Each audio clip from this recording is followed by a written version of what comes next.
No dia 29 de setembro de 2006, ocorreu uma colisão nos céus do Brasil. Hoje, a gente vai contar a história do acidente do voo 1907. Senta que lá vem história, com um convidado especial.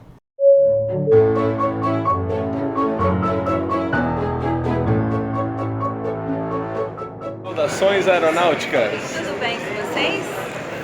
E aí, moçada, eu estou aqui com o Fernando Siqueira. Muito obrigado por ter vindo aqui, comparecer a Aviões e Músicas. É muito importante esse trabalho que você faz de prevenção de acidentes, porque isso está acima de tudo, tá? Prevenção de acidentes ou segurança operacional é o que mantém aí as pessoas voando para cima e para baixo de maneira segura. Então, como você é uma peça central nesse acidente do voo 1907, se apresente. Obrigado, Lito, por estar aqui. Realmente é uma honra, um prazer imenso estar aqui fazendo parte da Aviões e Música. Eu trabalho com aviação, ingressei na aviação, Lito, em 1984. Quando 2 anos antes de mim. Um menino ainda, de apenas 14 anos, né? Quando eu fiz um concurso com outros meninos, ingressamos na Escola Preparatória de Cadetes do Ar, lá em Barbacena. Ah, Epicar, lá em Barbacena aí. Ficamos 4 anos na Academia da Força Aérea e em 1990 me formei oficial aviador da Força Aérea. Fui para Brasília em 2000, aí depois de alguns anos em Brasília, 2 anos, fui para o Sindacta 1. Explica um pouquinho assim o que é a questão de Sindacta. Eu sei que tem uns 5 Sindactas, é isso? São 4 Sindactas, né? E o SRPV São Paulo, que cuida aqui dessa área São Paulo e Rio. O Brasil é dividido em regiões, né? Onde cada Sindacta é responsável por uma região. E o Sindacta 1, à época, era responsável, acho que, se eu não me engano, não me lembro, 70% ou 80% do movimento do tráfego aéreo brasileiro. O Sindacta é um órgão regional do DCEA, né? Departamento de Controle do Espaço Aéreo, que pertence ao Comando da Aeronáutica, que é responsável pelo controle do tráfego aéreo e também pelo controle das aeronaves militares, né? Que é o controle de operações aeromilitares, da qual também tive a oportunidade de ser chefe controlador de defesa aérea. E esse centro, como é integrado, no Brasil é o único país do mundo que tem esse centro integrado, que trabalha tanto com o tráfego aéreo como com a defesa aérea, né? A gente teve a oportunidade de trabalhar com isso também. Aliás, você aí que tem várias dúvidas, principalmente várias pessoas têm medo de voar, achando que porque ocorreu uma colisão no passado, outra colisão é iminente ou pode acontecer a qualquer momento. A gente vai ter mais um vídeo falando só sobre controle de espaço aéreo, tá? Hoje é específico do voo 1907. Então, Lito, aí nessa época do Sindacta 1, eu era o gerente, né, de segurança operacional, né, que nós chamamos de CIPACE, né, que é a Seção de Investigação e Prevenção de Acidentes contra o Espaço Aéreo, era o chefe, né, quando aconteceu esse acidente com o voo 1907. Aí eu fiz parte da comissão de investigação que foi criada pelo CENIPA. Aliás, o Fernando Siqueira tem um livro muito bom, fala pormenores desse acidente do voo 1907. Como vocês acompanham tão bem Aviões e Músicas, o Fernando está deixando 3 exemplares para sortear. Então, me acompanha no Instagram. A gente vai fazer o sorteio pelo Instagram, tá? Se você não me segue ainda, é @Aviões e Músicas. E provavelmente o Fernando vai disponibilizar mais alguns, porque muito acima do lucro com a venda de livros, o mais importante é a prevenção do acidente aéreo. Isso é muito nobre da parte dele. E a gente também vai ajudar nessa divulgação, para que vocês fiquem informados de tudo o que acontece, ou como é complexo acontecer um acidente, né? Quando acontece um acidente, a gente que trabalha na aviação, a gente fica assim, poxa, como que isso pode ter acontecido? Para acontecer acidente tem que acontecer tanta coisa errada. E uma das analogias que o Fernando faz aqui é a questão do dominó e caindo a pedra do dominó. E é mais ou menos a mesma linha de pensamento. Então eu me identifiquei muito com o livro dele, é muito interessante. E 3 felizardos de início vão ser sorteados com esse exemplar aqui. Então a gente tinha um voo de um avião executivo com 2 pilotos americanos que precisavam fazer o traslado de um avião da Embraer para os Estados Unidos, ou seja, Flórida, acho que ele ia para Flórida. E para Nova York. Para Nova York? É isso. Ia fazer o traslado desse Legacy, um avião da Embraer novo. Era inicialmente para Flórida, depois o destino final da empresa de táxi aéreo era Nova York.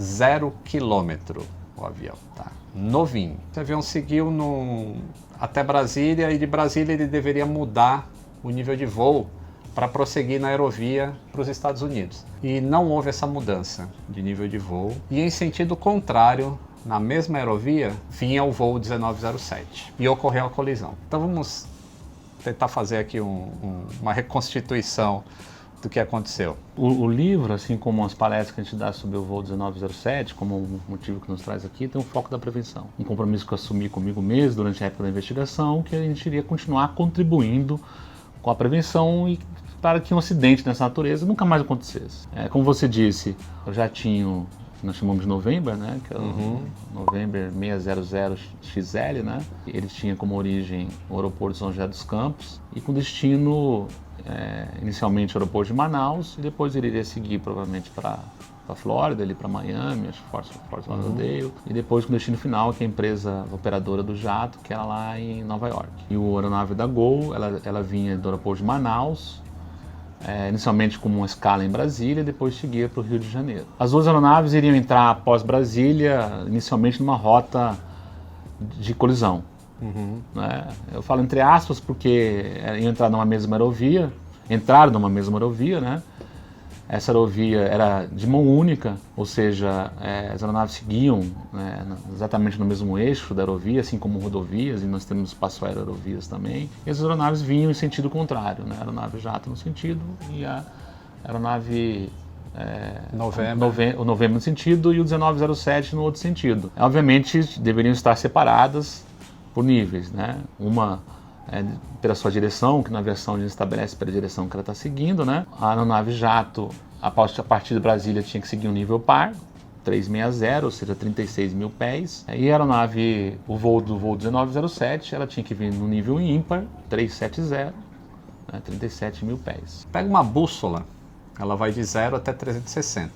Então, se o avião voa com a proa entre 0 e 180 graus, ela vai no nível ímpar. Entre 180 e 360, ela voa no nível par. É por isso que os aviões voando em sentido oposto, eles não colidem, porque eles estão em níveis de voo diferentes. Um está em nível par e outro em nível ímpar. E a investigação, até começando um pouco antes, né, ela aborda também o pré-voo, né, o momento que antecedeu o voo. Né, que a investigação tem 3 fatores distintos, né, humano, fator...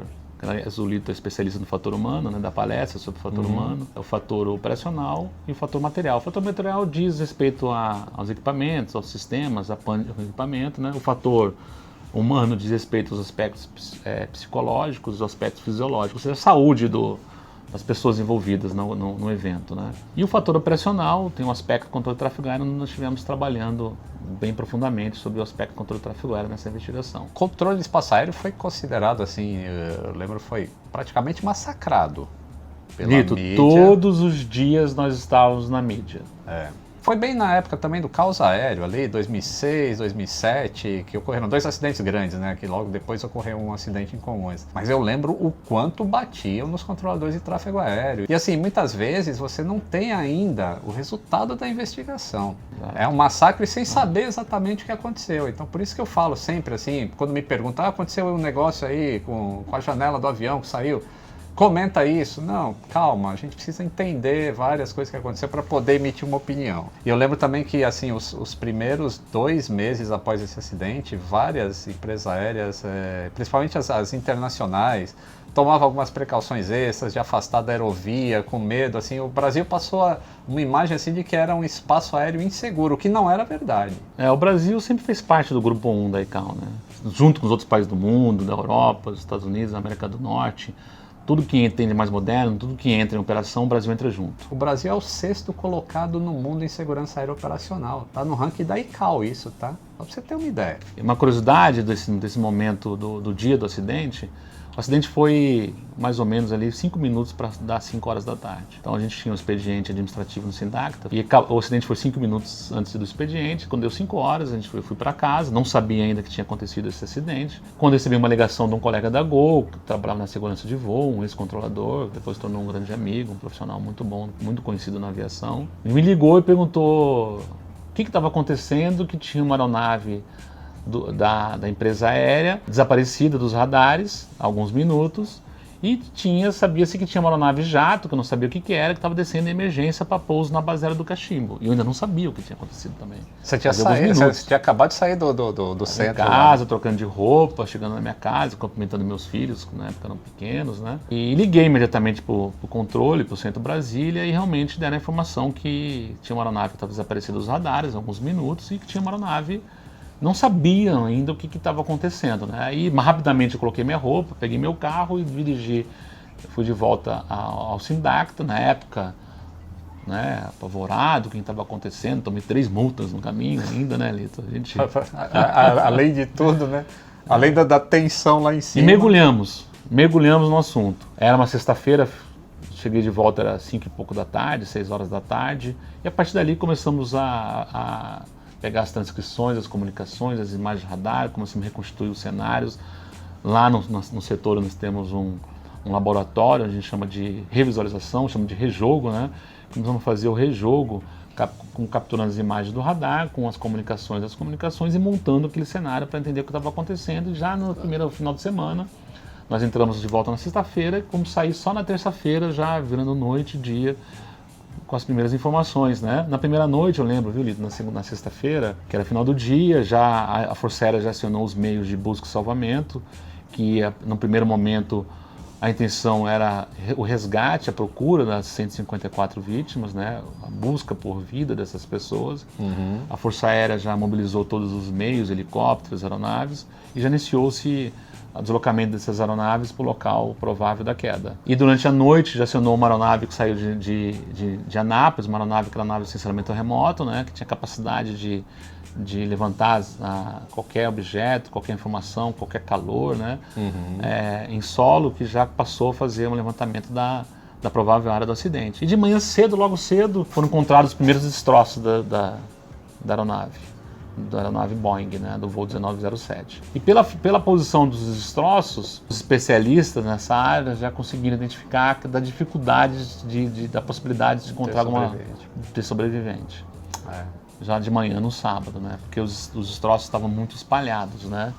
Então já demonstrava que a aeronave provavelmente havia desintegrado no ar, em pedaços no ar, né? A aeronave, quando faz um pouso de emergência, que era a expectativa que ela pudesse ter tido algum problema e feito um pouso de emergência, ela deixa um rastro, né? Durante o pouso dela, nas árvores, onde ela passou. Fica né? mais concentrado, Isso, né? aí os destroços concentrados, quanto mais os destroços estiverem concentrados e as partes estiverem inteiras, maior a possibilidade de se encontrar sobreviventes, né? Sim. Aí a partir disso a gente começou a entender um pouco do que poderia ter acontecido. E com o pouso da aeronave, o jatinho, na base aérea de Cachimbo, e com o primeiro contato que tiveram com os pilotos americanos, né? Naquele momento, e pelas imagens radar, pela falta da ponta da asa da aeronave Legacy, né? Da aeronave do jatinho, a gente pôde começar a entender que possivelmente teria havido uma colisão em voo. Mas por quê? Como, né? Como que no espaço aéreo tão grande, se hoje a gente fosse imaginar um provável local de colisão entre duas aeronaves, seria num espaço aéreo muito mais congestionado, como tem em muitos lugares no mundo. Terminal São Paulo aqui de manhã, Rio, Nova York, em outros países, né? E lá na Amazônia era praticamente as duas únicas aeronaves que estavam naquele determinado área do setor, né? Naquele determinado setor, né? Como podia essas duas únicas aeronaves terem se chocado no ar. E ao mesmo tempo a gente ficava especulando assim, porque não é possível que a última camada de segurança, quando tudo falha, quando o piloto falha, quando o controle de tráfego aéreo falha, ainda existe o TCAS. TCAS é um sistema de anticolisão em tráfego aéreo. Ele identifica que existe um alvo que pode entrar no perímetro ao redor do avião e ele começa a dar informação para o piloto, assim, ó, tem um tráfego aí, tem um tráfego, se continuar avançando, ele muda para dar uma diretiva para o piloto, assim, ó, você tem que subir ou você tem que descer. O computador fala isso para o piloto. E a gente, nesse momento, ainda não se sabia a questão do transponder do avião November, do Legacy. Aí se especulou muito que poderia ser problema, falha no transponder, falha no TCAS, né? Que eles deram pane, que eles, né, poderiam ter tido alguns outros problemas, né? Mas é como você falou, né? Quer estar lá para mais para ser retirada mais uma peça do dominó e evitar, assim, um acidente que seria uma colisão, né? A aeronave jato que decolou de São José dos Campos, né, que seguia em rota com direção a Brasília, vinha no nível 370, ou seja, correspondente a 37 mil pés. Que era o nível errado. Não, até Brasília era o até nível Brasília certo. Era o né? certo. E Brasília ele tinha que descer. Estava no plano de voo dela, o plano de voo correto, apresentado, aprovado. E em Brasília, como ela ia mudar a direção dessa rota, como ela ligeira curva à esquerda, e era uma aerovia de mão dupla, ela deveria descer para Brasília para o nível 360, conforme você explicou ali, pela direção que ela estava seguir naquele momento, a partir daquele momento, né? E ele não desceu.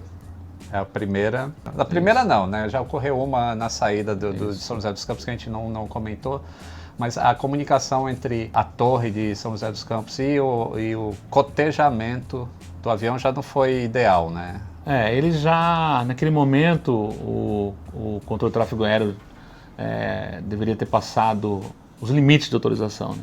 Então você, como um voo longo, um voo distante, de forma assim, bem didática, né? Vamos falar de uma forma bem didática, ele fala, você pode voar nesse nível até determinado ponto. Então, a partir daquele ponto, ele tem que receber uma nova autorização, né? E já não foi cotejado dessa forma pelo piloto do Legacy, né? Aí ele seguiu no nível 370, em Brasília deveria ter descido para o nível 360, não fez. Não desceu para o 360 e ingressou na próxima aerovia. E a aeronave do voo 197 já vinha lá de Manaus nesse mesmo nível, 370. Então, eles entravam na mesma aerovia, em sentidos opostos, em rotas de colisão, e agora entrando no mesmo nível de colisão, né? Em rotas e níveis de colisão. Quando ele contactou Brasília para mudar a proa, naquele momento o controlador deveria ter pedido a descida ou não houve já a comunicação um pouco nesse antes ponto? Dele chegar à vertical de Brasília, o controlador orienta ele a manter a frequência 12505, que era a frequência correta para aquele setor, né? Manter a comunicação, né? Na escuta dessa frequência. Como a gente faz a analogia, quando a gente está andando de carro,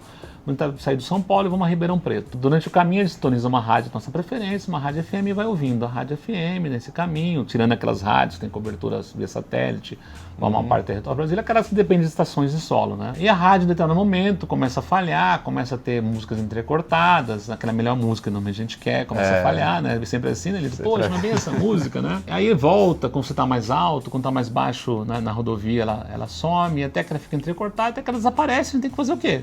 Sintonizar outra rádio.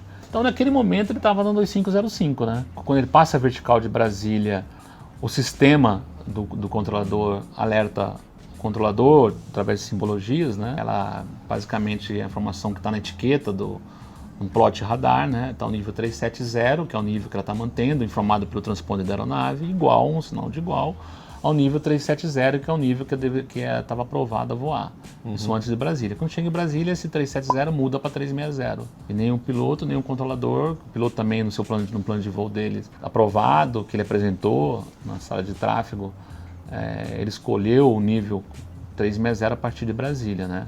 Então, ali a partir de Brasília deveria descer para o 360, que é justamente para fazer essa separação vertical com os tráfegos que viessem em sentido contrário, assim como o voo 1907. Estava tendo a troca de turno bem nessa hora? Um pouco mais à frente, ali. Um pouco mais à frente teve a troca de turno também. A partir disso, a aeronave Legacy passou a vertical de Brasília e seguiu nessa aerovia mantendo o nível 370. Cerca de, se não me engano, 9 minutos após passar a vertical de Brasília, ele pede as informações do radar secundário.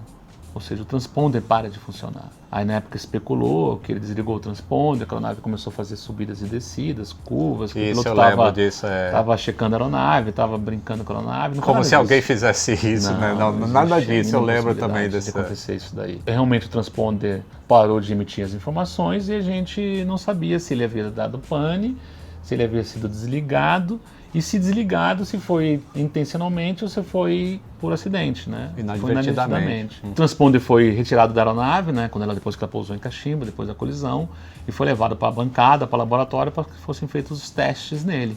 E nesses testes já apontaram, teste feito pelo fabricante, acompanhado pelos investigadores do CENIPA, né?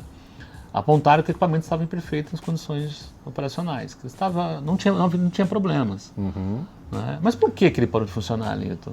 Por que os radares secundários não tinham mais as informações? Porque tem dois tipos de radares, né? O primário e o secundário. O primário é aquele grandão que a gente vê, que fica girando, né?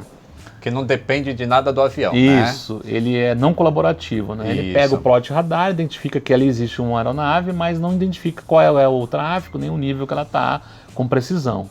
E o secundário, que é aquele que fica em cima, normalmente associado ao primário, formato retangular, que normalmente que gira junto, ele é o colaborativo. Ele manda uma informaçãozinha ali, um pulso para a aeronave. Né? Interroga a aeronave responde. Sou a aeronave tal, estou mantendo tal nível, estou com tal código, todas aquelas informações que ela apresentou no plano de voo e que o controlador orientou que ele colocasse nos seus equipamentos, né? O secundário é um radar que precisa de colaboração da aeronave, né? Todas as informações provenientes do transponder da aeronave. Exatamente do transponder. Precisa estar o transponder funcionando para que o plot do radar apareça corretamente. Eu li uma diretiva de aeronavegabilidade em relação ao transponder desse fabricante, desse transponder, que em situações específicas ele poderia entrar em stand-by sem a intervenção do piloto. Isso saiu bem depois do acidente. Eu não sei se esse número de série ou que existia na época nesse avião era suscetível a isso.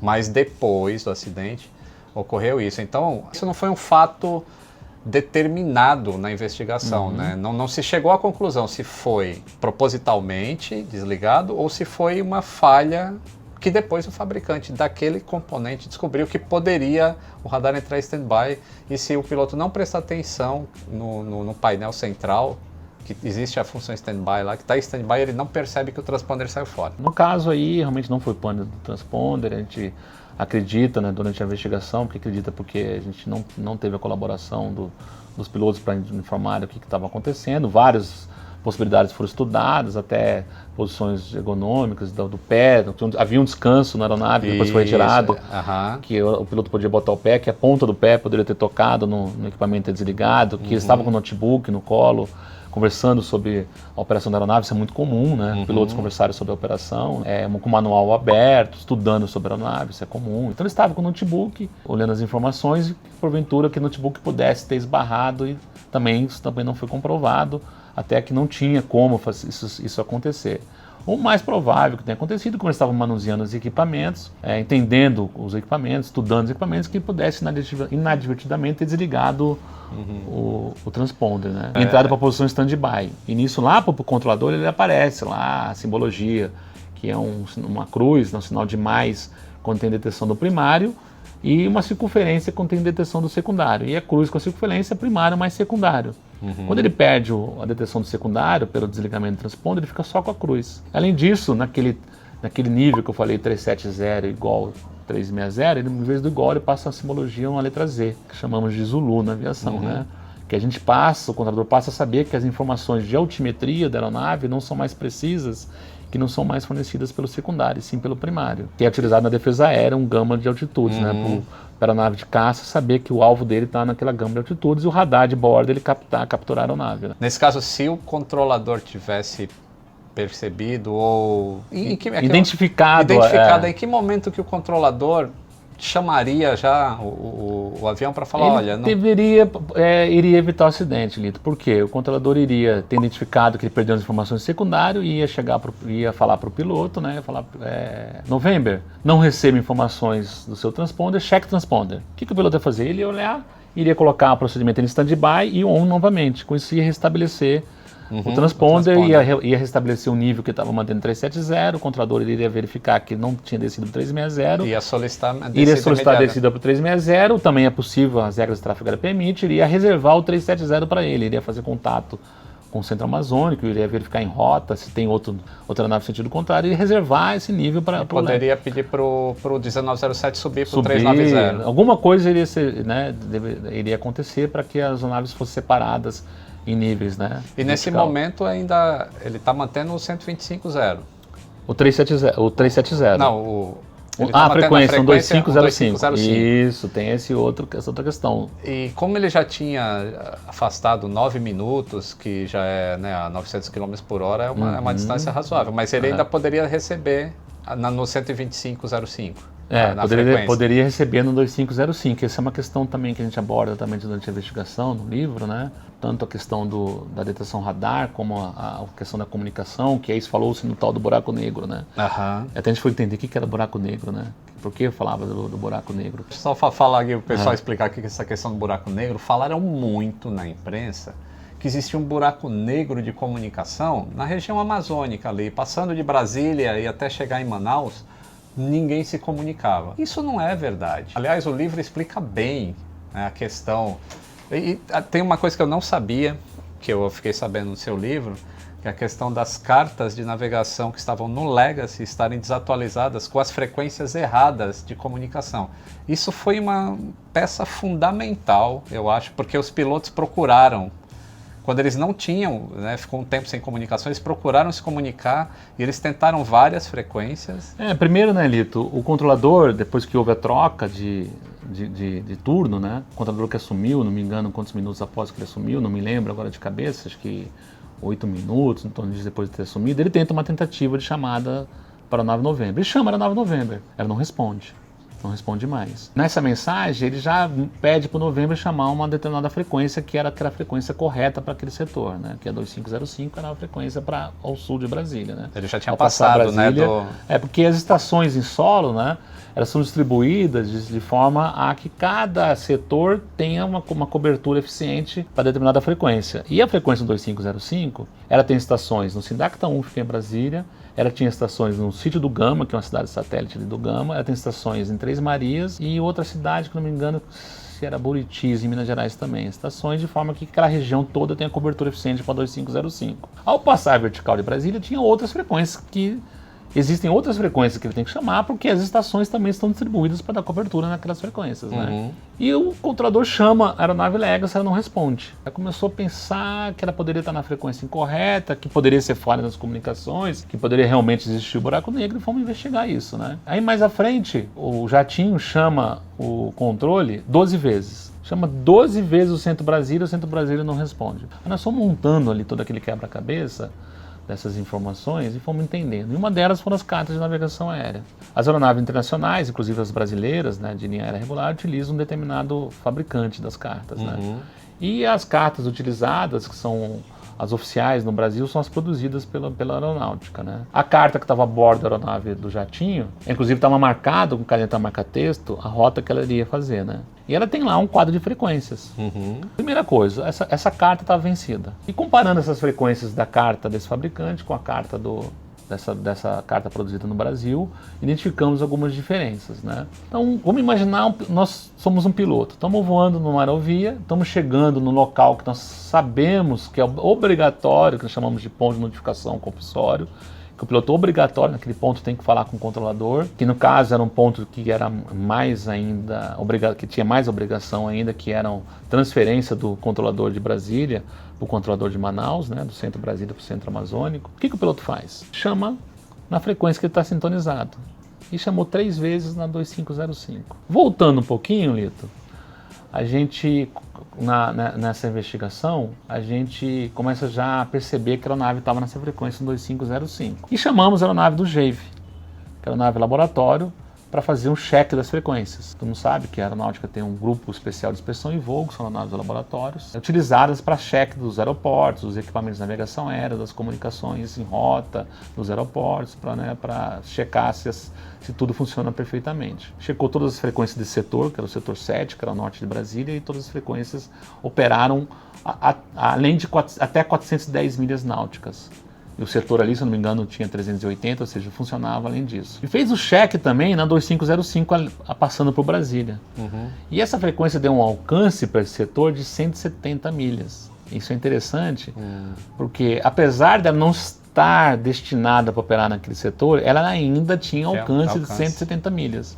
Quando o controlador chamou a aeronave pela primeira vez, o jatinho estava, uma triste coincidência, Lito, a 210 milhas. Tinha acabado de perder o range. Por isso que a gente ouve na caixa preta do jatinho as informações perfeitas, o jatinho recebendo as informações perfeitamente, as comunicações do controlador, depois fica entrecortado, depois ele para de receber, e depois fica em silêncio total, porque ele estava saindo dessas 170 milhas. Quando ele até 170 milhas, apesar de estar na frequência errada, ele estava recebendo o controlador, depois ficou recebendo entrecortado, que nem aquela analogia que eu fiz com a rádio FM quando a gente estava viajando com o nosso carro, depois não recebe mais. Se a gente considerar, como você falou, um jatinho que voa, esse jatinho a 850 km por hora, ali, em torno disso. 850, 900. Essas 40 milhas que ele estava além das 170, dão 5 minutos de voo. Se o controlador tivesse chamado ele 5 minutos antes, teria conseguido estabelecer contato, teria informado do nível, teria talvez restabelecido o transponder, teria verificado que estava no nível errado, teria demandado descer, teria ajustado os níveis e nada disso tivesse acontecido. E desse ponto, ele perde a comunicação, que aí ele está tentando comunicar, até o impacto foi mais ou menos quantos minutos? Do momento que ele perde o transponder até a colisão, dão 55 minutos. Quando perde a comunicação assim, é tentado um CEOCAL ou não? Então, eles fizeram alguns procedimentos que tem que ser adotados, que estão previstos nas regras de tráfego aéreo, que é regra de tráfego aéreo, que é, por exemplo, uma chamada em ponte. Pedir ponto da aeronave e chamar. Ou as chamadas às cegas, foi feita, chamada em blind, né? Que foi feita essa chamada em blind, e eu vou falar isso mais à frente, eu falo no livro, mais à frente eu vou falar. Só seguindo uma ordem assim, cronológica, né? Após esse momento que ele já estava a 210 milhas, que o controlador tenta a primeira chamada, e obviamente o jato não recebe, porque já estava além do alcance dela. Um pouco mais à frente, bem mais à frente, já quase foi a colisão, o jatinho chama 12 vezes o controlador. Aí falou, Fernando, aí sim tinha buraco negro. Né? Podia se questionar, mas como que o jato chama o Centro Brasília 12 vezes e não responde nenhuma vez? Nós fomos buscar essa informação, e as chamadas estavam agrupadas, viu, Lito? Eu não lembro agora. Primeiro ele chamou o grupado 3 vezes, depois chamou o grupado 2 vezes, depois chamou uma, depois chamou mais 3, e assim concluiu as 12 chamadas. Aí nós estávamos ouvindo as transcrições das comunicações da console, onde estavam todas as frequências, e fomos ouvir elas individualmente, cruzando com a caixa preta do Legacy. E fomos identificando que o piloto, o que ele fez? O piloto está voando, o aviador, o que ele faz? Ele está voando e chega ao ponto de notificação compulsória, ou nesse caso, de mudança de centro de controle. Ele sabe que tem que falar, ele chama aonde? Na frequência que ele estava ali sintonizado naquele momento. Ele chama 3 vezes e ninguém responde. Por quê? Ele estava na frequência errada, não no 2505, agora pior ainda que ele estava a 400 milhas, 380 milhas de distância, não ia ninguém receber mesmo. E chama 3 vezes nisso. E a gente observa que ele muda de frequência, que ele faz o quê? Ele vai na carta. Isso foi dedução minha, nossa, ali na investigação, né? Nós somos pilotos, a gente sabe disso. Ele vai na carta. Pô, que frequência eu tenho que chamar? E vai na primeira frequência que está na carta. E chama lá mais algumas vezes, 1, 2, 3 vezes, chama nessa frequência. A comunicação, a chamada da aeronave do jatinho é recebida ali pelo Centro Brasília. Tá? Ficou gravado nos equipamentos do Centro Brasília, muito claramente lá. Mas por que o controlador não recebeu? Porque na época, Lito, as consoles, assim ela foi concebida, não eram deficiência, assim foi concebida dessa forma, o controlador poderia selecionar, se eu não me engano, eram 8 frequências. Ele ia operar. Então, das 40, 20 frequências que ele tinha lá disponível para ele escolhia as que estavam operacionais, né, que dava cobertura para toda a área que estava sob o controle dele, e selecionava na console dele essas frequências. Essa daí, que constava da carta, ele não tinha selecionado, então fica gravado nos equipamentos do Sindacta, só que o controlador não tem áudio para ele aberto na console. Coincidência assim de azar, não é? Isso, é. Aí o que o piloto faz? Ele vai para a próxima frequência. E isso ele faz para todas as frequências. Duas frequências não estavam selecionadas, uma frequência ainda estava em implantação, estava disponível na carta, mas ainda não estava operacional, e uma outra frequência estava incorreta na carta que estava sendo usada, que é uma carta que o João já disse, né? Estava diferente da carta da carta brasileira, né? Lito, quando ele vai na última frequência disponível naquele quadrinho de frequências, que ele sintoniza, que é 1359, acaba de sintonizar, a gente percebe pelo som, né, da gravação da caixa preta. Então, quando ele sintoniza nessa frequência, Lito, 359, no exato momento entra claramente o controlador fazendo as chamadas às cegas, chamadas em blind, que é um dos procedimentos, né?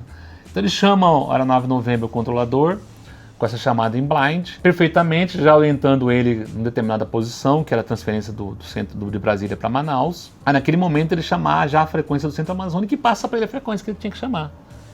E o piloto norte-americano recebe isso. Além disso, também é um fato bastante interessante, que comprova a eficiência da cobertura das comunicações, que a aeronave 1907, o Boeing 1907, do voo 1907, que vinha em sentido contrário, que ainda estava no setor amazônico, também recebe essa chamada em blind. Os pilotos, quando estão nessa fase de transferência, que a gente chama de pré-transferência, que o centro, no caso dele amazônico, já fala para ele na posição determinada, quando ingressar na área de cobertura de Brasília, chamar Brasília naquela frequência correta para Brasília. O que eles fazem, os pilotos?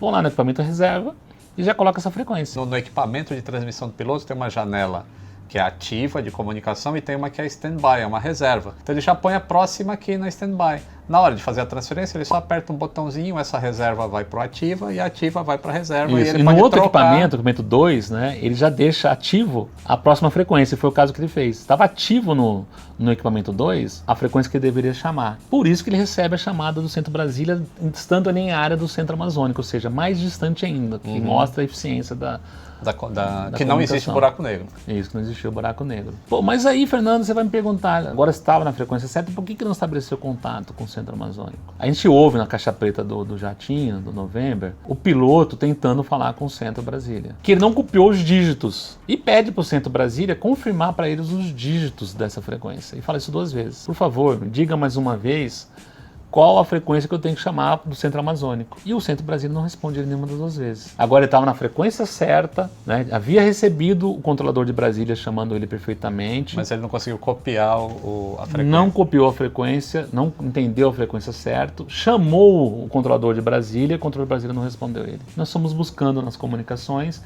Lito, no exato momento que ele chama o centro Brasília, havia uma aeronave da Total voando naquela região que estava falando com o centro Brasília, que a gente chama sobremodulação. O sistema, como várias aeronaves estão voando no mesmo setor, se todas falarem ao mesmo tempo, o controlador bloqueio, né? O controlador não vai entender, nem as aeronaves vão entender o que está se falando. Ele recebe a informação, aquela que está mais próxima, com mais potência, e bloqueia as demais. E bem nesse momento, Lito, o controlador está falando com essa outra aeronave, que sobremodula o jatinho, e o jatinho não consegue falar com o centro Brasília. Aí, neste momento, faltavam apenas cerca de 2 minutos para a colisão. Ainda tiveram 2 minutos que ninguém falava, que o piloto do jatinho, o piloto americano, poderia falar com o controlador. Nisso volta o piloto, que ele estava fora da cabine, não sabia se estava no banheiro, o que ele estava fazendo, ele volta. E a gente percebe que ele volta porque pela conversa dos dois, né? E o copiloto que é a função do copiloto, né? Falar com o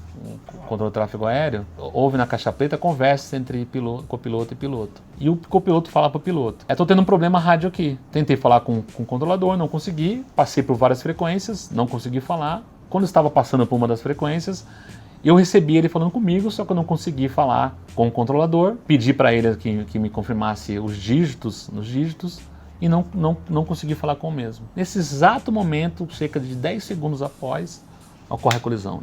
Quando a gente analisa assim depois, a linha do tempo assim de como as coisas vão ocorrendo todos aqueles fatores contribuintes estiveram presentes, as pedrinhas do dominó. Hoje a gente sabe disso, a aviação é muito segura.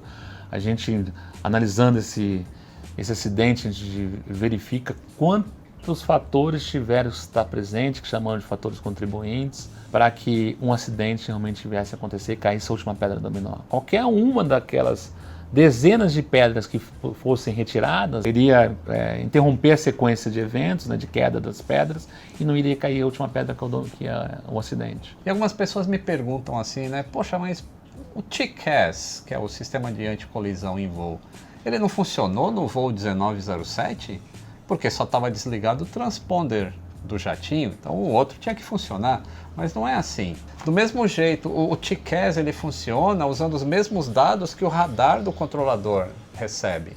Então, o radar como é que funciona? Ele manda a informação e recebe a resposta. E para o TCAS funcionar, um avião manda a informação para outro avião e o outro avião responde. Eles colaboram, eles colaboram, si, exatamente. Né? Tanto é que se fosse uma falha só no TCAS do jatinho Legacy, a colisão não teria ocorrido. Porque o 1907 ia interrogar, ele não ia ter informações de volta, mas ele teria informação de tráfego, porque o transponder estaria funcionando. E ele tomaria ação evasiva, só o 1907.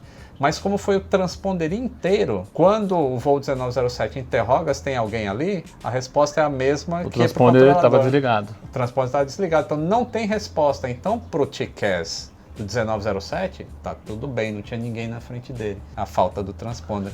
E os equipamentos são tão modernos, Lito, que a gente lembra no início, né, do GPS, que é o GPS que a gente utiliza hoje até no nosso celular. Você lembra no início do GPS, quando a gente vai chamar um aplicativo, vai localizar daquele erro de 3 metros, 5 metros, às vezes até de 30 metros, né?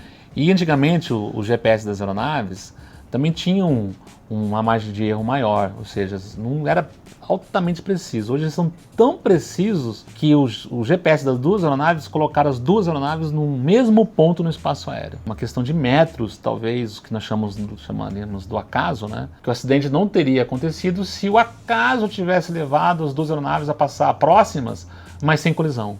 Tipo 3 metros só. As duas aeronaves bateram bem a ponta da asa uma com a outra. Alguns metros de separação, eles, né, talvez tivessem levado um susto, né, e não teriam colidido. E o objetivo da investigação, né, Lito, de imediato, são as recomendações de segurança operacional. Essas recomendações foram dezenas de recomendações emitidas, pode ser emitida a qualquer tempo, não precisa a investigação chegar ao fim, conforme você vai identificando os fatores contribuintes, você vai emitindo recomendações de segurança, vai mudando procedimentos, vai mudando equipamentos, vai mudando normas, regulamentos e modernizando a aviação não só daquele espaço aéreo, daquela região ou daquele país, e sim de toda a aviação, né? Muda na indústria aérea, não é na empresa que aconteceu o acidente. Por isso que é cada vez mais seguro, por isso que a gente conseguiu ter um ano de 2017 aí sem nenhuma vítima em avião comercial. Em 2018 as pessoas já estão falando, nossa, está acontecendo tanta coisa em 2018. Não está acontecendo tanta coisa. E justamente essa comissão, Lito, que existe o CENIPA, né? O CENIPA é um órgão brasileiro, é o Centro de Investigação e Prevenção de Acidentes Aeronáuticos, é um órgão hoje pertencente ao Comando da Aeronáutica e é o órgão brasileiro responsável pela prevenção de acidentes aeronáuticos e também pelas investigações. Em primeiro lugar, a prevenção e, no caso de acidentes, a investigação de acidentes, né?